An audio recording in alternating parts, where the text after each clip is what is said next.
What are Pentagon officials saying about these images on Iranian television, Chris?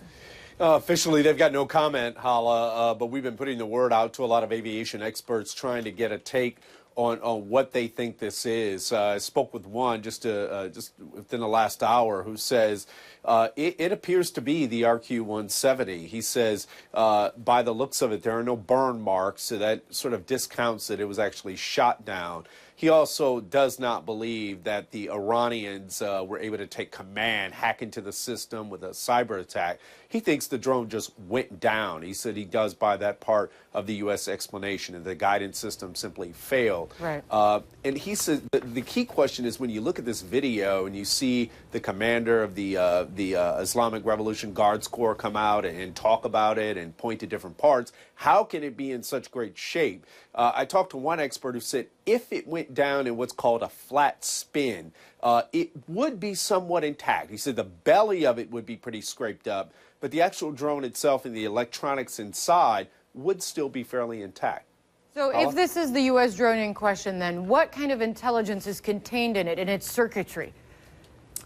Well, it is one of the more advanced drones. It's not simply a Reaper or a Predator. It's got stealth capabilities. Part of it is the paint, the coating, so to speak, the shape of it.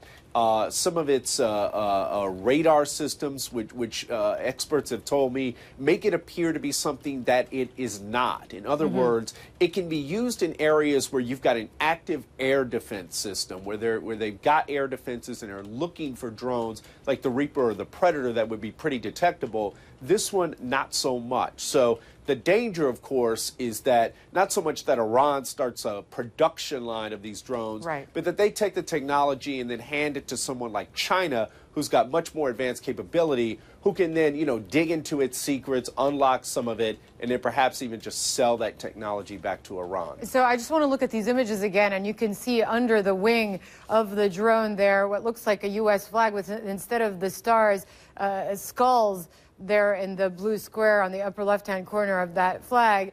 But so bottom line, it is possible this is a U.S. drone, and it looks intact because if it wasn't shot down, it's possible that it somehow came down in Iranian airspace onto Iranian territory. Is that what you're hearing? That's right. Now, U.S. officials tell us that they had satellite images of the drone when it crashed in Iran. They knew precisely where it was. In fact, for a brief second, they considered all options to try to retrieve it, but immediately discarded those options, such as sending a ground force in, or even trying to blow it up from the air like they do when drones go down in Afghanistan or Pakistan. Right. So the decision was made to leave it there, but they say they knew exactly where it was there. They say their satellite images show that the drone had been significantly damaged, that all the Iranians had was just a pile of rubble. Obviously, if this is indeed the same drone, that's a lot more than just a pile of rubble. It sure looks intact from this vantage point that they're showing on Press TV.